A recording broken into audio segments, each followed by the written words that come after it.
Y ahora, sin más, yo creo que vamos a escuchar a otra ponencia magnífica de Javi. Como os ponía antes y como voy a dejar puesto ahora ahí en el ordenador mientras que dure la charla de Javi, deporte más alimentación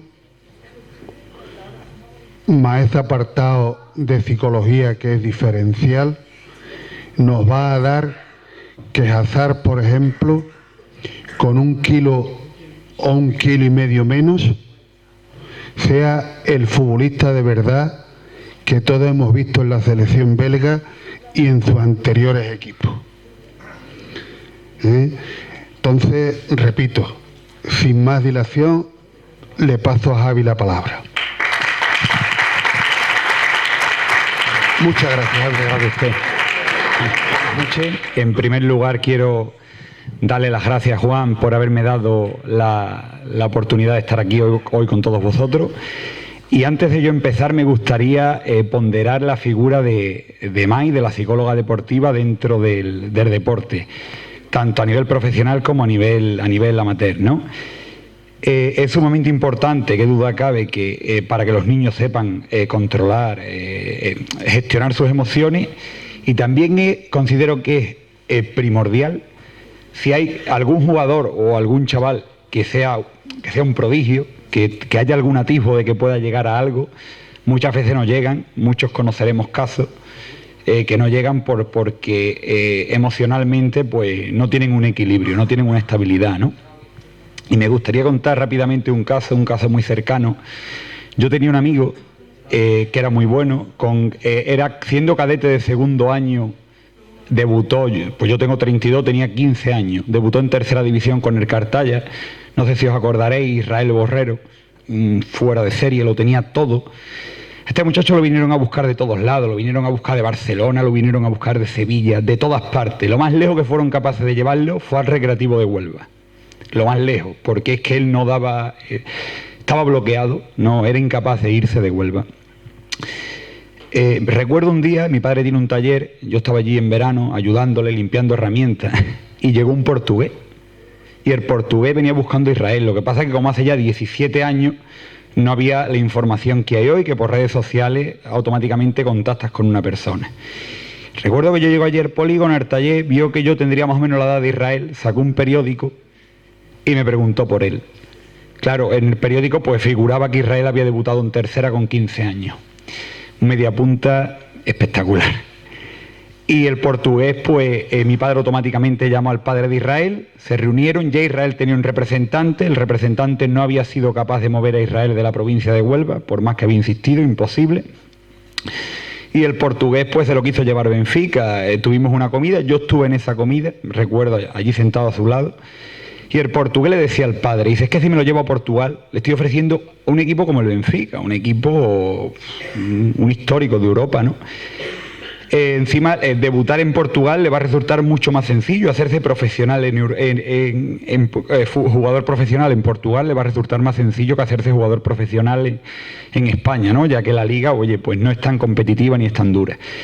Y sin embargo no fue capaz. Si en ese momento Israel hubiese tenido a una persona a su alcance o a su lado que hubiese desbloqueado, que hubiese abierto ese candado, a día de hoy a mí no me cabe duda, pero es que no me cabe ninguna duda que hubiese sido futbolista profesional. Sin lugar a dudas. Entonces, de ahí que le dé yo como nutricionista, que he trabajado también codo con psicólogos, que le dé tantísima importancia a la figura del psicólogo. Yo, como muchos sabéis, 2 años atrás estuve 2 temporadas trabajando en el Rapid de Bucarest, en Rumanía. Ahora, en este último verano, en la selección rumana sub-21 ha llegado a semifinales. Y muchos amigos míos que les gustan el fútbol, que se meten en Transfermarkt, me preguntan, oye Javi, ¿cómo tantos jugadores de esa selección siguen en la liga rumana y no están en ligas superiores? Es muy sencillo, es una cuestión de mentalidad. Como allí viven en la opulencia, no necesitan salir de allí. Entonces, allí ella tendría también... tendría mucho que hacer, porque claro, al final es una cuestión de mentalidad, ¿no? Y evidentemente... Es una figura muy importante para eso, para educar emocionalmente a los niños, para que cuando sean adultos más equilibrados. Y si hay alguno que realmente hay algún vestigio de que pueda llegar a algo, muchas veces no llega. La mayoría de las veces, ahí aplico la ley de Pareto, 8 de cada 10 que son prodigios no llegan por una cuestión mental, sin lugar a dudas. ¿Vale? Era sencillamente eso. Vale, pues ahora mi intención es la siguiente. Yo estuve hablando con Juan, entonces me comentó que hoy iba a estar aquí ante una miscelánea de personas, ¿no? Desde padres, niños, jugadores, entrenadores. Digo, bueno, pues lo que voy a hacer es que me llevo un PowerPoint, os muestro un poco cómo es la nutrición a nivel profesional, pero me gustaría muchísimo, por favor, que interactuaseis conmigo, ¿vale? Que esto sea una charla coloquio. Yo sé que en la nutrición hay muchísimos tópicos, muchísimos mitos, muchísimos paradigmas. No os quedéis con ninguna pregunta. Cualquier duda que tengáis, por favor, preguntádmela, pero por tonta que os parezca, ¿vale? Me paráis y vamos interactuando.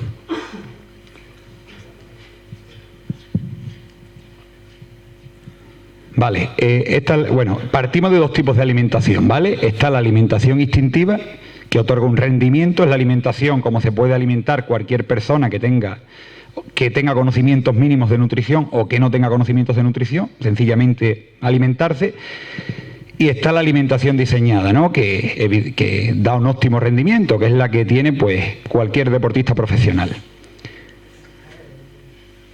Entrenamiento completo. Bueno, está el entrenamiento físico, el entrenamiento técnico-táctico y el entrenamiento biológico. El entrenamiento biológico es, como antes bien definió May, el entrenamiento invisible, ¿no? La alimentación, bueno, también se le denomina las 4 R. Para recargar, la hidratación para rehidratar, el descanso para reparar y los hábitos de vida. Sumamente importante. Valoración del estado nutricional. Vale, a nivel profesional, ¿cómo se valora si un jugador está óptimamente nutrido y está como debe de estar para rendir en un terreno de juego? Bueno, pues se le hace una historia alimentaria. Bueno, esto aquí voy rápido, no me quiero enredar mucho con esto. Una historia alimentaria se le hace una entrevista al jugador, y que esto sería también aplicable a un jugador amateur que se quiera poner a dieta, ¿no? Necesitas conocer sus hábitos, necesitas conocer un poco también su historia clínica. Pero sobre todo, en base a los hábitos y a sus gustos, pues así le puedes diseñar la dieta. De esa forma, la dieta pues le otorgará una mayor adherencia. Conocer el gasto calórico de cada jugador, o bien se puede hacer por una fórmula, la fórmula de Harris Benedict. Si no, en clubes profesionales tienen una máquina que se denomina máquina de calorimetría indirecta, que por el cociente respiratorio te dice las calorías que gasta ese jugador. Entonces puedes optimizar el combustible, pero igual que si estuvieses optimizando el combustible de un Fórmula 1, de un coche de carrera. Esto es para ver la grasa que tiene subcutánea, que realmente es la que lastra al jugador, ¿no? De este modo, con la antropometría. La antropometría es, no sé si la habéis visto alguna vez, que son como unas pinzas, se denomina el hipocalibre, le vas cogiendo pliegues de grasa y te dice el porcentaje de grasa que le sobra al jugador, el porcentaje de grasa subcutáneo, que es el que realmente interesa, porque muchas veces cuando nos subimos en la tanita nos da tanto la grasa subcutánea como la grasa visceral, y la grasa visceral no te impide, no va en detrimento del rendimiento del jugador, ¿vale? También le hacemos una somatocarta, porque en base a la somatocarta el jugador se alimenta de una forma u otra. Hay 3 arquetipos o tres somatotipos de jugadores, ¿vale? Está el ectomórfico, que ahí os he puesto a Ángel Di María, que es un jugador muy delgado. Por ejemplo, en el caso, bueno, tanto de los niños como en el de los adultos. La persona que se identifique con este somatotipo puede comer sin ningún tipo de problema mucho carbohidrato, ¿vale? ¿Qué es el carbohidrato? El arroz, la pasta, la patata. ¿Por qué? Porque tienen un metabolismo muy acelerado, y lo que mejor le van, tienen muy buena sensibilidad insulínica, y lo que mejor le van es el carbohidrato. En el momento en el que se le limita el carbohidrato, se nota en el rendimiento en el campo. El chaval, si es un jugador joven, en los entrenamientos le falta estamina, le falta energía. Después está el jugador mesomórfico, que ahí os he puesto una imagen de Hulk, que es el jugador del Oporto y del Zenit. el brasileño, que es un jugador fortísimo. También pueden comer mucho carbohidrato, pero tienen que tener más control, ¿vale? No pueden abusar de él. Y abajo tenemos la figura de Ailton, que la verdad que lo paradójico e increíble es que pudiese llegar a ser profesional, y era un gran, bueno, más que gran profesional, gran goleador, quedó varios años Pichichi en la Bundesliga, con un sobrepeso notorio. Ahí se ve que, bueno, no se atrevieron nunca a encarrilarlo en el aspecto nutricional. Pero bueno, también tenía el ejemplo de Ronaldo Nazario, ¿no? Que, lo mismo, lo que pasa que, bueno, es que en este caso, pues... Vale, laboratorio. Bueno, estos son una serie de pruebas, aquí tampoco me voy a parar, que se le suelen hacer a los profesionales, ¿vale? Porque para tú ver que una persona está bien nutrida, no te vale solo con el testimonio de la persona, como la persona te diga que se alimenta y con la somatocarta y con la antropometría, sino que, oye, habría que sacarle sangre y ver exactamente y ver de forma fehaciente que la persona está bien nutrida. Vale, las exigencias fisiológicas del fútbol actual. Actualmente el fútbol, la exigencia ha aumentado muchísimo, ¿de acuerdo? Ahí podéis ver que en los años 60 los jugadores corrían entre 3 y 5 kilómetros por partido, y en la actualidad, pues, solo un portero te hace entre 3 y 4 kilómetros por partido. Un centrocampista, una media de entre 11 y 12 kilómetros, los laterales entre 9 y 10, los centrales entre 8 y 10 y los delanteros entre 9 y 10. ¿Vale? Además, todavía me quedó más claro. Yo he estado también trabajando trabajando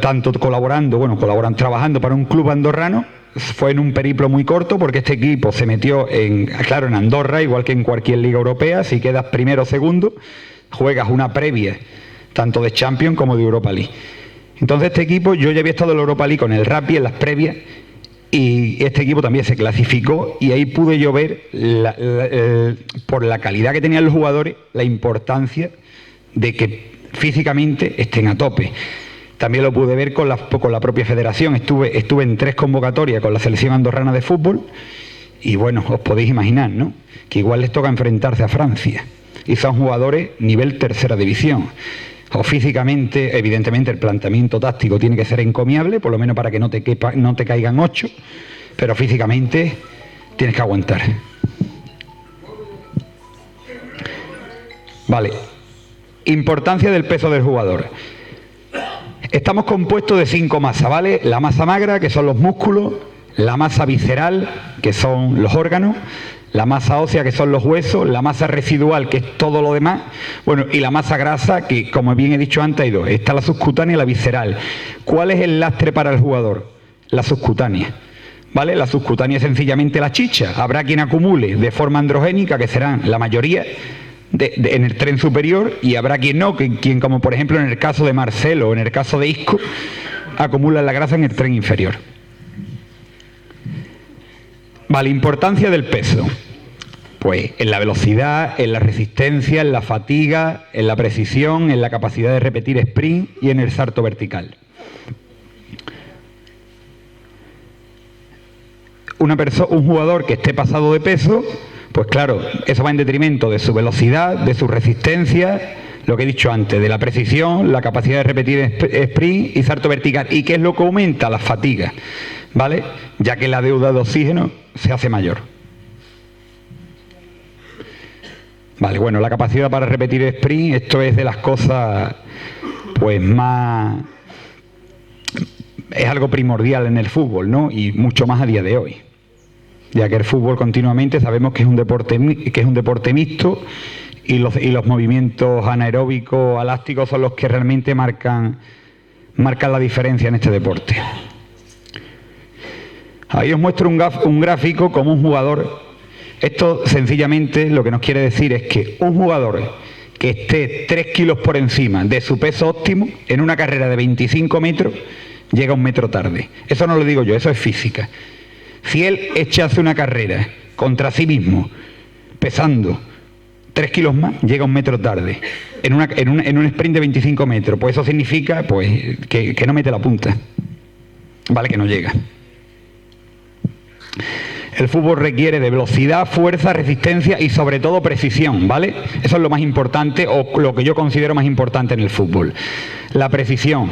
Una persona que tenga sobrepeso, el sobrepeso al final lo que demanda es más oxígeno al cuerpo, al demandar más oxígeno la deuda de oxígeno es mayor y cuando tenemos fatiga, ¿en qué es lo primero que fallamos? En la precisión. Vale, la energía metabólica usada durante un partido de fútbol. Bueno, pues ahí podéis ver que la mayoría de los movimientos son movimientos aeróbicos, ¿vale? Donde el cuerpo tira sobre todo de glucógeno. Glucógeno es lo que he dicho antes, arroz, pasta, patata, pan, cereales. Después tiene un 20% de movimientos que son, bueno, tanto anaeróbico láctico como en el 10% anaeróbico láctico, ¿vale? Que ahí lo que tira, bueno, es de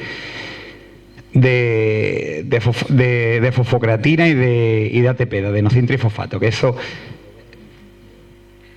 Bueno.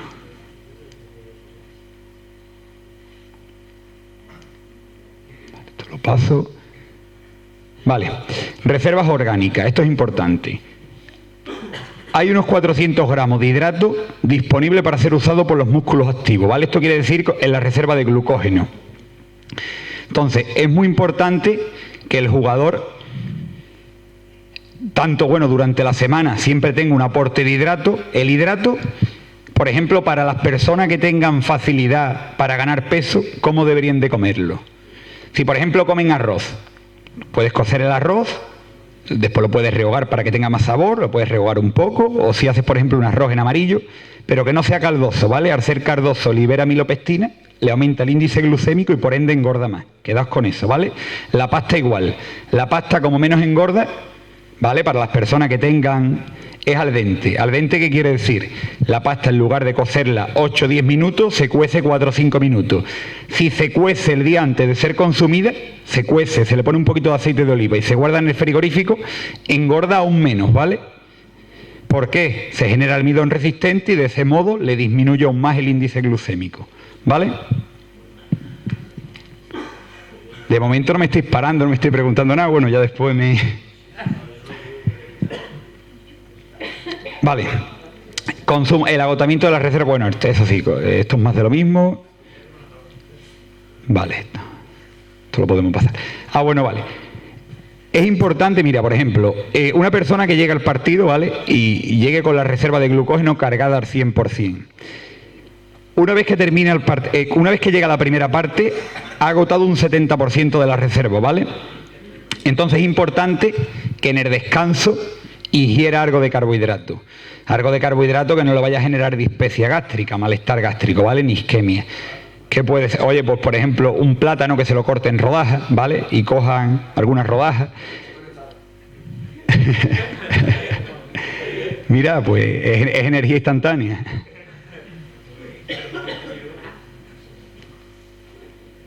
Vale, bueno, nutrientes básicos. Los nutrientes básicos de los que se compone la alimentación son los carbohidratos, lo que he dicho antes, arroz, pasta, patatas, cereales, las legumbres también tienen mucho carbohidrato, las grasas, que dentro de las grasas tenemos las grasas saturadas, que entre comillas son las malas, tenemos las monoinsaturadas y las poliinsaturadas. Las monoinsaturadas son más las de los frutos secos, las poliinsaturadas las del pescado, que son grasas buenas, ¿vale? Son grasas que son grasas metabolizadoras, catalizadoras, y que son sumamente importantes, que a la grasa tanto del pescado como del fruto seco, por ejemplo, el aceite de oliva, no hay que tenerle ningún tipo de aprensión, ¿vale? No hay que tener miedo. Con el tema del fruto seco hay que ser un poquito más cauteloso, porque son muy calóricos, pero que, por ejemplo, cuando vamos a alinear una ensalada, ¿no? No es necesario andar midiendo, se alinea con sentido común y ya está, ¿vale? No es necesario andar, ¿por qué? Porque esto también es muy interesante que lo sepáis, ¿vale? Porque con el tema de las calorías hay mucha gente que está confundida, que está confusa. Siempre pensamos que lo que más caloría tiene es lo que más engorda, y no es así. Os voy a poner un ejemplo. Imaginaros, os podéis imaginar una carne que es un abanico de cerdo, ¿vale? Que tenga muchas vetas de grasa. Estamos hablando aproximadamente de 900 calorías. O una tableta de chocolate azucarado, 400 calorías. La carne con vetas de grasa, 900 calorías. El chocolate azucarado, 400 calorías. En la misma proporción de gramos. ¿Qué creéis que engorda más? ¿El chocolate a pesar de que tiene menos calorías? ¿Y por qué creéis que engorda más el chocolate?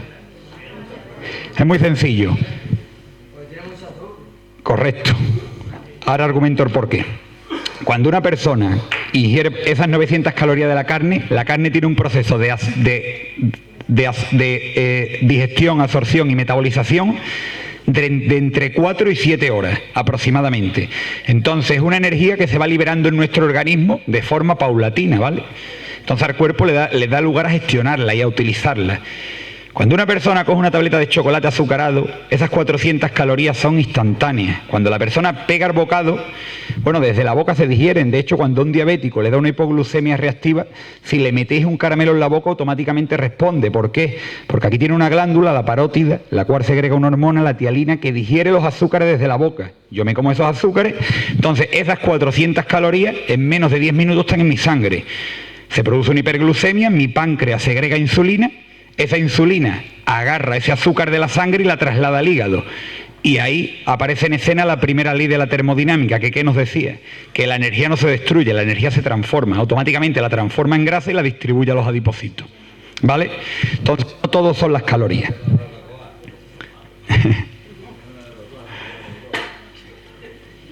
Vale, bueno, después con respecto al tema de las vitaminas, minerales, el agua es muy importante estar bien hidratado, después hablaremos de ello, y vitaminas y minerales, pues la importancia de tomar verdura y de tomar fruta, ¿no? Muchas veces para el tema de la verdura hay personas que... ¿No? ¿Nada? ¿Ningún tipo de verdura? ¿Cero?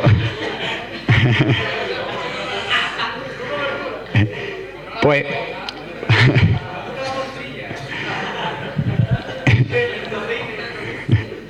Poco a poco es tratar de, por ejemplo, en los casos de ellos, ¿no?, que son jóvenes, que no comen verdura, pues poco a poco lo ideal es, no lo sé, meterle verdura que puedan acompañar con carne, que puedan acompañar con pescado, que puedan pincharla, por ejemplo, junto a la carne, comerla junto a la carne. De esa forma van camuflando más el sabor, van disimulando más. Y yo hay personas que digo, mira, no me gusta muchas veces que veo que están, digo, mira, si tú quieres, yo te digo un ejemplo, ¿no? Una persona que quiera estar bien nutrida, digo, mira, te digo un puré de verdura, el puré de verdura lleva estos ingredientes. Si no te gusta, haces un poco de tripas corazón, te lo comes, pero yo te doy garantía que no vas a tener carencia de ninguna índole. Y entonces, pues, acuden a eso. Pero bueno, lo importante es poco a poco ir abriendo el elenco, ¿no? Vale, aquí como he dicho antes, os explico la función que tiene las proteínas, la función que tienen.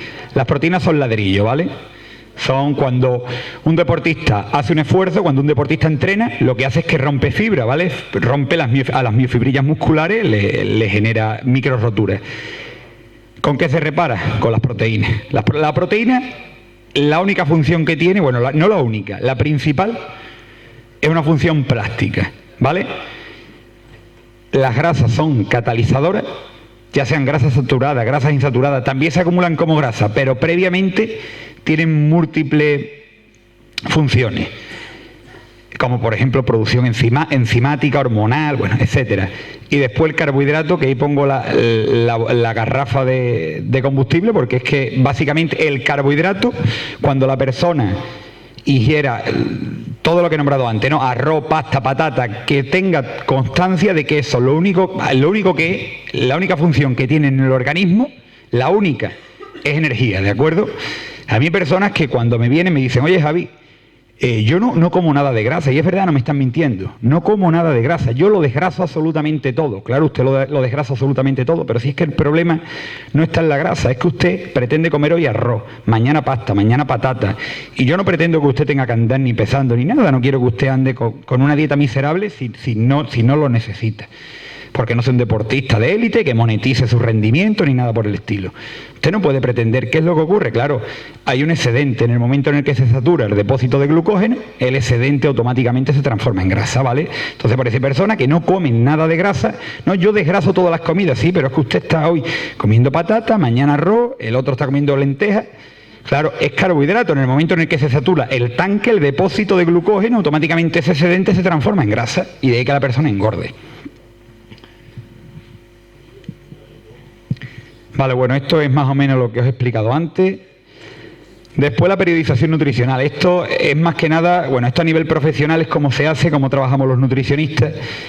Aquí hay una sinergia total con el preparador físico, entonces el preparador físico nos muestra, sobre todo en pretemporada. ahora. Cómo tiene intención de planificarlo todo y en base tanto a los microciclos, mesociclos y macrociclos, se va planificando la alimentación del equipo en base a la carga y a la frecuencia de trabajo. Lo que he dicho aquí, debemos planificar la alimentación paralelamente al entrenamiento.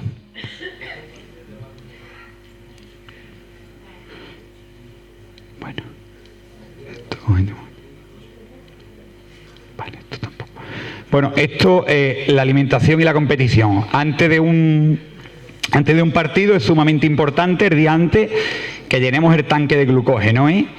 El día antes es importante, tanto el día antes como el mismo día del partido. El día antes, por ejemplo, si la persona, no sé, puede desayunar, unas tostadas, unos cereales. En el almuerzo también es importante que meta carbohidrato, que meta pasta, que meta arroz. En la cena también. En la cena lo que mejor se suele digerir, porque claro, también es importante para tener una digestión, no tener una digestión tediosa la noche antes del partido. La patata suele ir muy bien. Pero yo a los jugadores siempre les digo lo mismo. Esto, la teoría nos dice una cosa, pero es importante ser introspectivo. ¿Qué quiero decir? Oye, que lo que a mí me va bien, a otra persona no tiene por qué irle bien, ¿vale? Eso es ensayo-error y que la propia persona se vaya escuchando, sepa escuchar a su cuerpo. Pero bueno, en definitiva, es muy importante que los depósitos de carbohidratos vayan muy altos y el día del partido yo abogo porque no se coma nada integral, ¿vale? El día del partido, si me voy a comer unos cereales, tampoco que sean los más azucarados que haya en el mercado, pero no meter nada integral porque puede generar un poquito de dispepsia gástrica.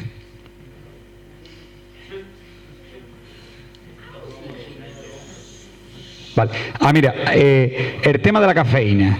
Ahí depende cómo le vaya a cada uno, ¿vale? Porque el tema de la cafeína, sí es cierto que la cafeína antes de los partidos hay muchos jugadores que recurren a ello, ¿vale? A tomarse bien una bebida energética sin azúcar, porque el azúcar le puede propiciar una hipoglucemia reactiva y eso no lo quieren. O bien simplemente un café solo. Un café solo porque la leche tampoco es recomendable justo antes de jugar. Y la cafeína, ¿cuál es la contraprestación que tiene? Que fomenta la deshidratación, ¿vale? Entonces, hay un tipo de cafeína que es la cafeína Indra, pero bueno, esa no va en los cafés, eso se toma en forma de suplemento. Pero bueno, yo eso siempre lo he dejado porque hay jugadores que realmente antes del partido sí necesitan ese aporte extra que le suba un poco las catecolaminas. Vale. Alimentación después de los partidos. Aquí no habría ningún problema a la hora de tomar zumos, ¿vale? Después del partido, las reservas de glucógeno están vacías. Entonces, es el momento, por ejemplo, ¿no? En jugadores amateur, en niños, si ellos hacen una comida libre, una comida trampa, el momento es este, ¿vale? No es otro. Para un deportista de élite, discreparíamos porque si lo que quiere es una optimización. Pero para lo que es el deportista amateur, el niño, es el momento. El día antes, claro que no. El día antes no me interesa que antes del partido se vaya a comer una pizza porque puede pasar una noche y no es lo idóneo, ¿no? Entonces aquí sí sería el momento por lo mismo, porque los depósitos de glucógeno están vacíos, los estamos recargando y también necesitan proteínas. Sus músculos están ávidos de proteína, ¿vale? La sensibilidad insulínica es mucho mejor y entonces todo lo que meta ahí, nada se va a acumular como grasa, todo va al músculo y todo va directo a la reparación. Como he dicho antes, alimentos a evitar antes de los partidos, bueno, lo que son los dulces, el azúcar, la miel, las gaseosas, el café, bueno. El tema del chocolate depende. El tema del chocolate,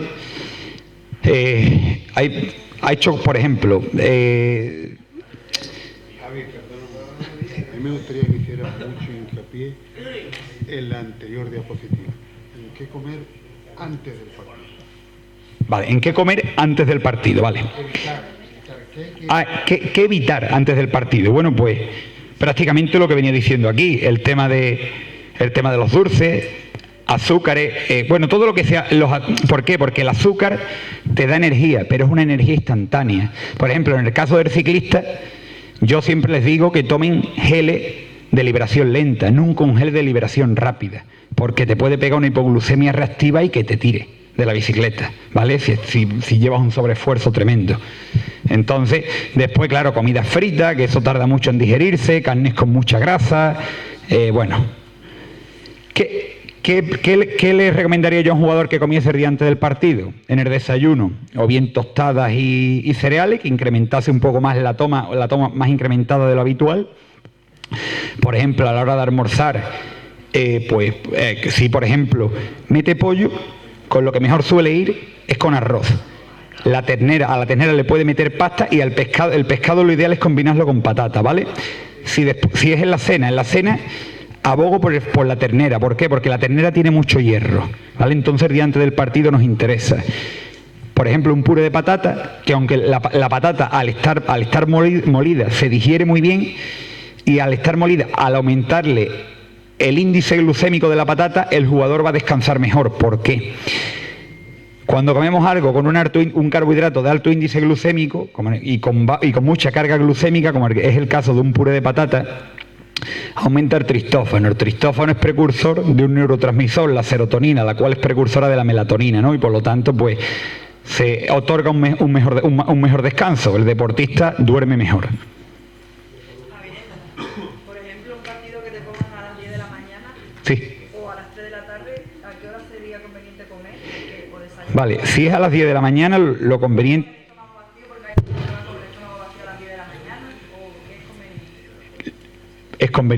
Vamos a ver, es conveniente que vaya con la digestión hecha. Si tienen un partido a las 10 de la mañana, lo ideal es que a las 8 estén desayunando, como muy tarde a las 9, como muy tarde. Hay quien no desayuna, mal hecho. Y por ejemplo, a las 3 de la tarde, ¿a qué hora comería? A las 3 de la tarde comer. A las 3 de la tarde lo ideal sería, para tampoco trastornarlo mucho, a la 1. Pero claro, poner un almuerzo. Antes el problema es que si la persona no está habituada a comer a las 12, se hace tedioso comer, ¿sabes? Entonces a la 1 ya es una hora que, oye, se acerca más a la idiosincrasia de comida que tenemos aquí en cuanto al almuerzo, ¿no? Al horario más común. Sí, no, correcto. Vamos a ver. No, pero lo que habría que poner ahí, más que la hora, es un alimento que la persona en 2 horas esté la digestión hecha, ¿vale? Una digestión muy rápida, pues sería, por ejemplo, arroz vaporizado que no tiene amilopectina, se digiere muy rápido y muy bien, y un par de pechugas. Ahí la proteína tiene que ser mínima, porque no necesitamos recargar. Ahí hoy no necesitamos reparar, necesitamos recargar. Entonces, pues un buen plato de arroz en 2 horas está digerido, ¿vale? Si metemos poca proteína, porque tanto la proteína como la grasa es lo que ralentiza la digestión y hace que la digestión promedia sea de 3 horas. Si yo no estoy metiendo grasa en esa comida, lo mínimo, lo que le echo a la plancha para hacer unas pechugas, la persona en 2 horas ha hecho la digestión, ¿vale?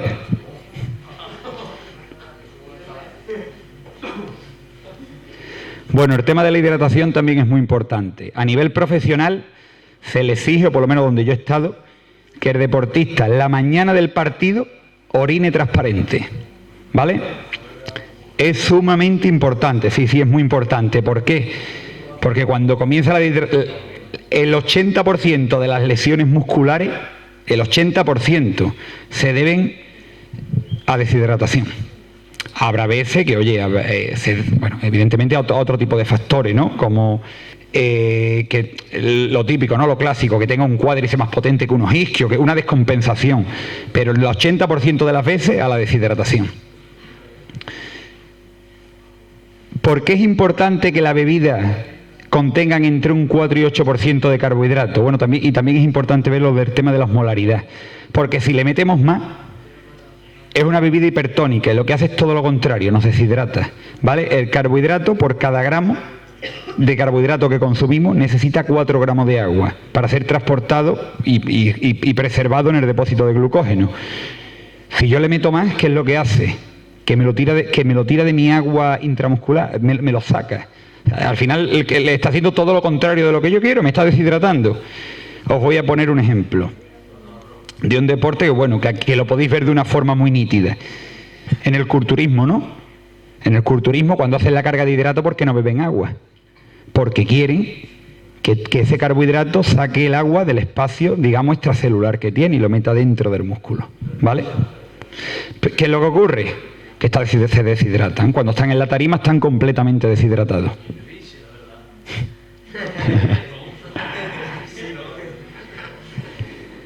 Después, un momento, esto es lo que estaba yo buscando.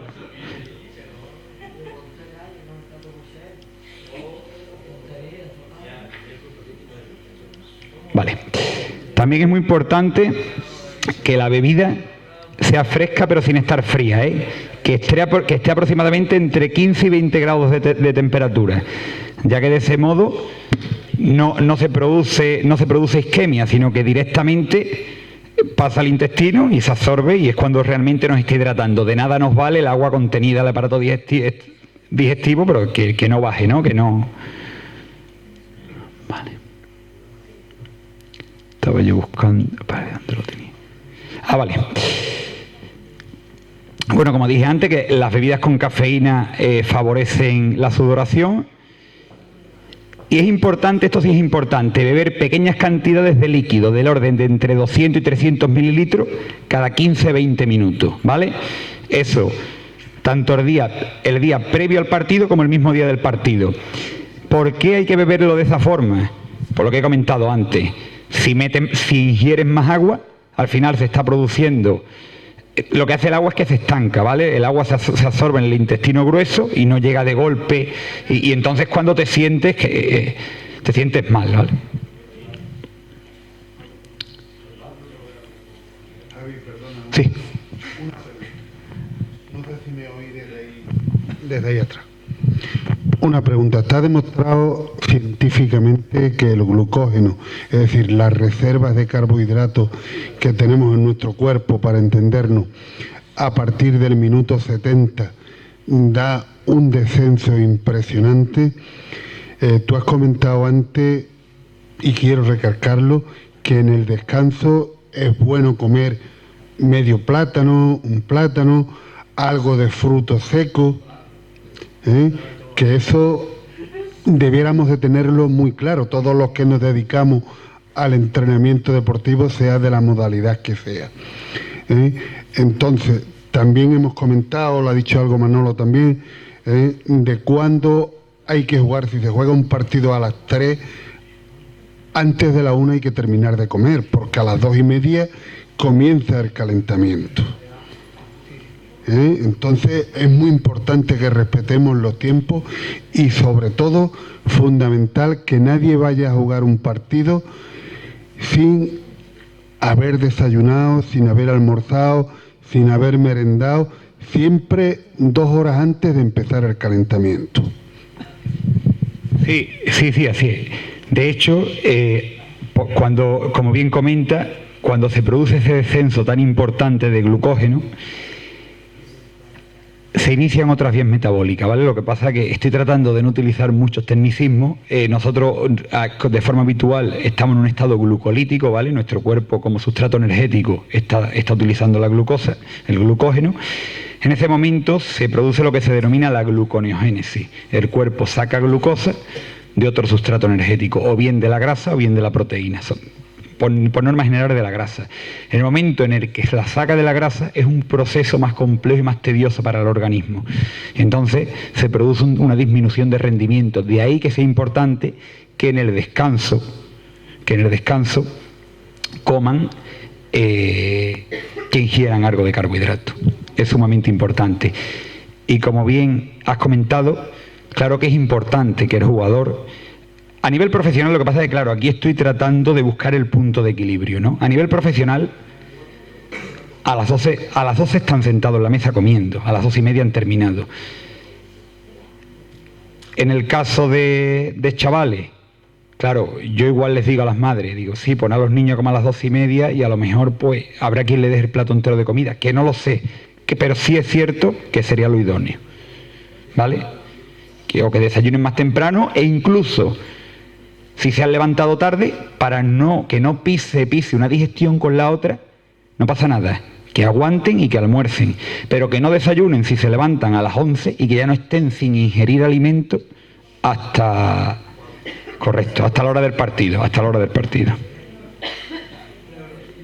Después, aquí me gustaría hacer un repaso rápido antiinflamatorios naturales, ¿vale? Bueno, naturales, referentes a la alimentación.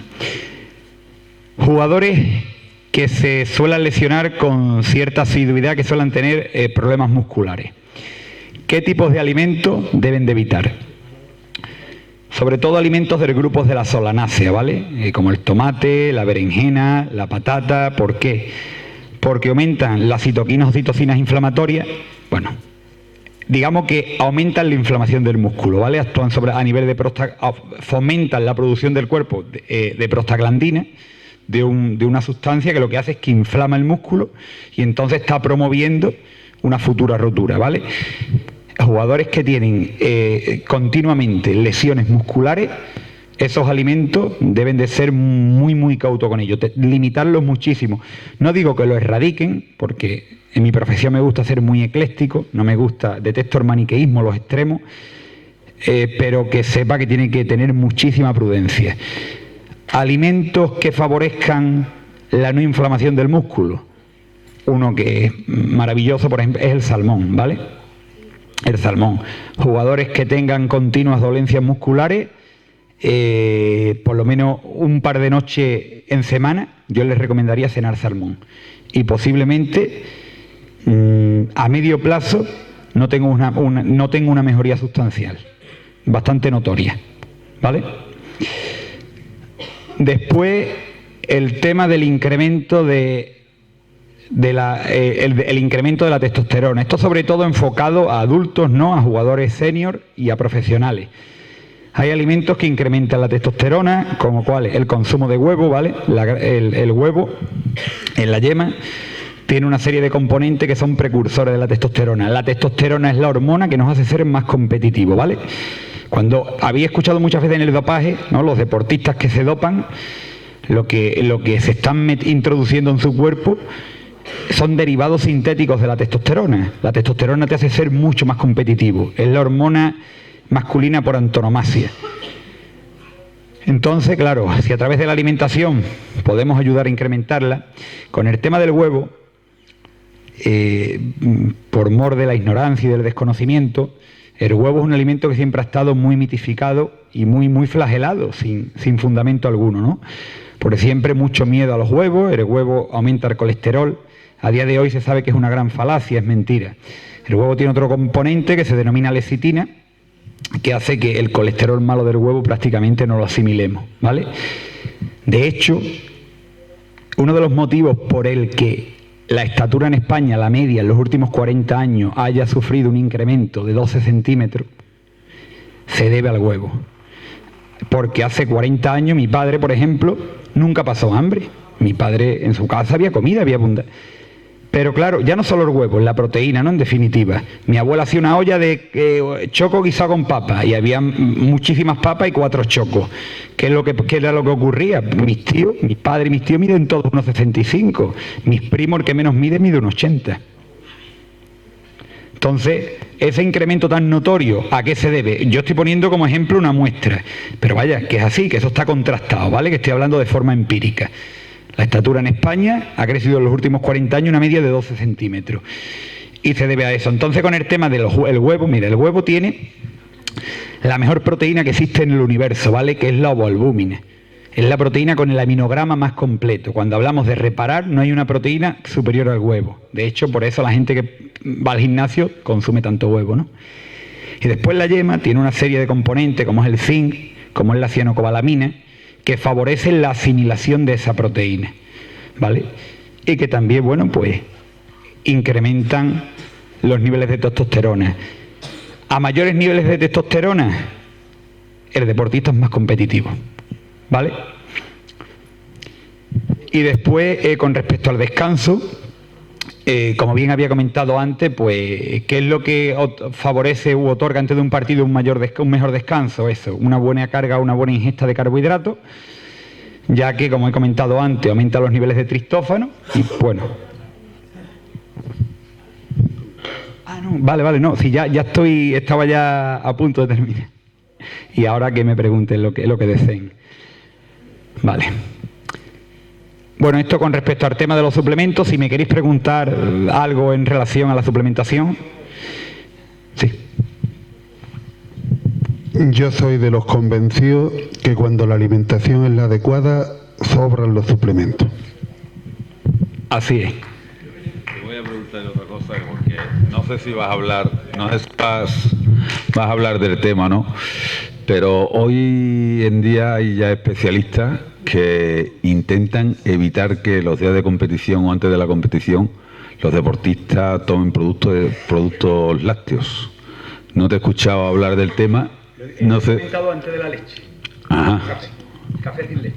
Porque la leche. Pero es que incluso hasta los aportes energéticos, las barras estas que tenemos de energía, ya intentan evitar que tengan trazas de lácteos. El queso, la leche, por ejemplo, los yogures, que no los recomiendan para... Vale. ¿Qué es lo que ocurre? Que la leche es lo que yo he dicho antes. Claro, tengo que tratar... Yo, ya una persona a la que yo siempre admiraba, siempre me daba el mismo consejo. Dice, Javi, esto tiene que ser una miscelánea entre conocimiento y sentido común. Por cada gramo de conocimiento aplica un gramo de sentido común, si no, no vas a ninguna parte. Y con el tema de la leche ocurre lo mismo. El tema de la leche, oye, pues es, gastronómicamente hablando, es un alimento que está muy instaurado, muy arraigado en nuestra idiosincrasia alimentaria, y entonces erradicarla, pues tampoco, con respecto a lo que me estás comentando, porque ahora voy... Pero sí es cierto que la leche, somos el único mamífero que consume leche en edad adulta, ¿vale? Entonces nuestro aparato digestivo, a la par que van transcurriendo los años, está menos preparado para asimilar, para digerir y asimilar la leche. Ya no solo la lactosa, porque cuando una persona es intolerante... con respecto al tema de la intolerancia a la lactosa, en España hay 20 millones de intolerantes a la lactosa, de 45 millones de habitantes. Lo que ocurre es que la mayoría no lo saben, tienen distensión abdominal, flatulencia y piensan que eso es algo normal. No, yo es que padezco de gases. Quítese usted, porque también hay diferentes estadios, ¿no? Quítese usted la leche, tome leche sin lactosa y le irá mucho mejor. Y con el tema de la proteína de la leche también ocurre lo mismo. De hecho, la proteína de la leche, la lactoalbúmina, es inflamatoria. Entonces, para deportistas de élite, lo que pasa es que hay que saber diferenciar cuando estamos con, por ejemplo, en el caso de niños, deportistas amateur o deportistas de élite, ¿vale? Porque se puede decir, bueno, es que lo que le valga a uno le puede valer a otro. Bueno, sí, pero siempre no es lo mismo la persona monetizando el rendimiento. Si yo le digo que coma cristales, va a comer cristales, a una persona que tratamos de adecuarle todo, pero de una forma más llevadera, ¿no? El micro, es que hay veces que parece que pierde conexión. Con respecto al tema de la suplementación, aquí Juan ha dicho una grandísima verdad. Con una alimentación inteligente, que no tenga carencia de ninguna índole, no es necesario suplementarse, ¿vale? Yo, de todas formas, con respecto a la suplementación, gracias, hombre, siempre me rijo por el Instituto Australiano, que es una entidad sin ánimo de lucro, la cual se encarga de estudiar todos los suplementos que van saliendo al mercado, lo que son los principios activos, y lo encuadran en 4 grandes grupos, ¿vale? Entonces, cuando queráis saber si un suplemento tiene algún tipo de valor, me aporta algo, tiene un beneficio más allá del efecto placebo, os podéis meter en Google, Instituto Australiano, y ahí os va a aparecer de forma bastante nítida.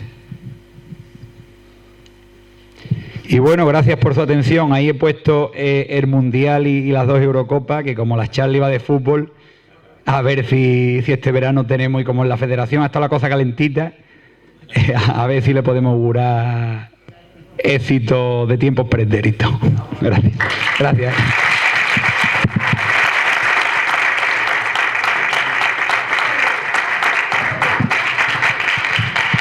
Bueno, a los chavales sobre todo, perdonad que os hayamos tenido hasta tan tarde aquí, pero yo creo que ha merecido la pena vuestro comportamiento, ha merecido mucho las 2 charlas, así que nos seguimos viendo y seguimos trabajando para entre todos hacer un mejor club.